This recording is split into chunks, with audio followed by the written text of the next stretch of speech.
on my scanner, what popped on my scanner was this big green candle, which was also matched up with a nice big green bar down here for the volume, which was also above the average volume, which is this orange line. So I'm matching up those two, and we're closing above the 200 days. So now we're back on trend to go upside bullish, right? So after we've been going sideways bearish all this time, we pulled up, pulled back, and now we're getting back, and the energy is coming back into this stock. Now, let's see if we're anywhere near a resistance. One of the things that I have in another video, which I'll link to here at the top, is using our Fibonacci retracement to find our support and resistance very easily on this chart. So what we do is we go to our Fibonacci tool here in TradingView, and then we'll click on find the low for the last year, which is what I'm looking at on this chart.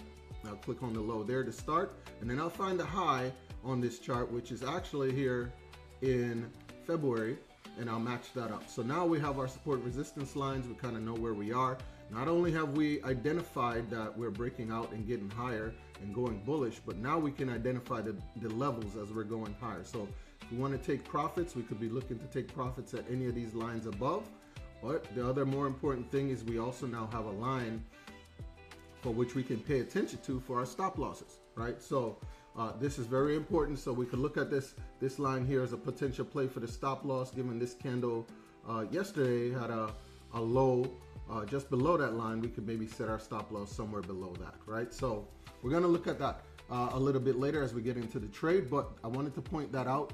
Very quick, very easy to find your lines. You don't have to go hunting and pecking and looking at all the chart and trying to figure out if these lines matching up, these lines match up. You just use the Fibonacci retracement, easiest way to find it.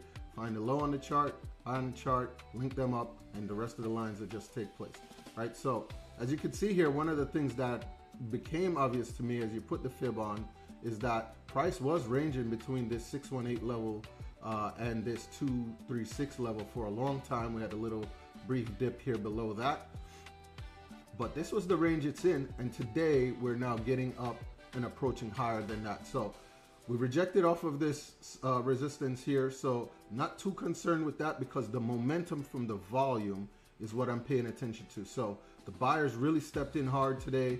Big green candle, big volume. We'll probably push well above this resistance here as we get into tomorrow. So that's what I'm looking for to tomorrow. We could set our